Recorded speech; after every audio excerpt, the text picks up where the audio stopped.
Like any other game, any other week, we've seen just through college football and also just through our past history that anything can happen on any given day. So just always remember our main goal is to be bowl eligible and also to win our conference championship. So that's one way we're going to do it.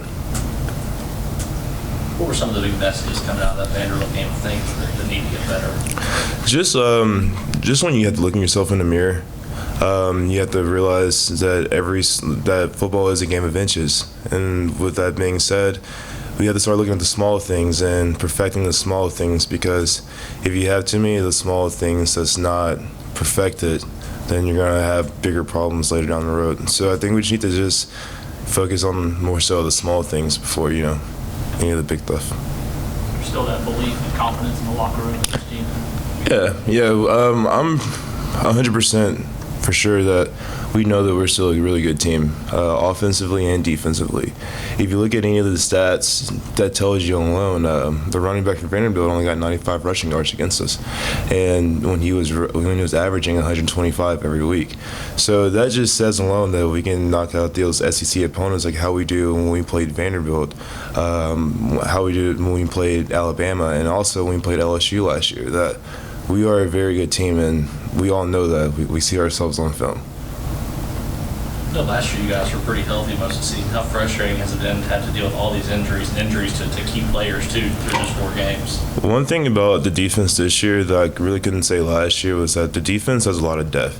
And with that being said, the guys after the starters are just as good, to where it's not a huge drop-off to where if the starters aren't there.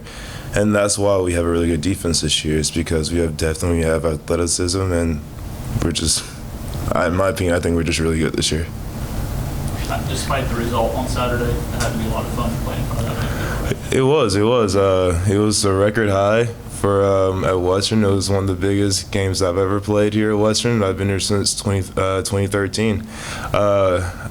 I really love the fans' enthusiasm out there, and it was really cool to see a crap ton of red just supporting us. Kalvin, you talked about things you're trying to improve on defensively. Is it safe to say fourth quarter play is a high priority? Fourth quarter play is always our priority. I feel that we played our hardest, and I don't think that it was most of the 4 quarters. I just think that sometimes it just slips away, and it's just bitter about it. But you just gotta really just focus and move on. Thank you. Thank you guys.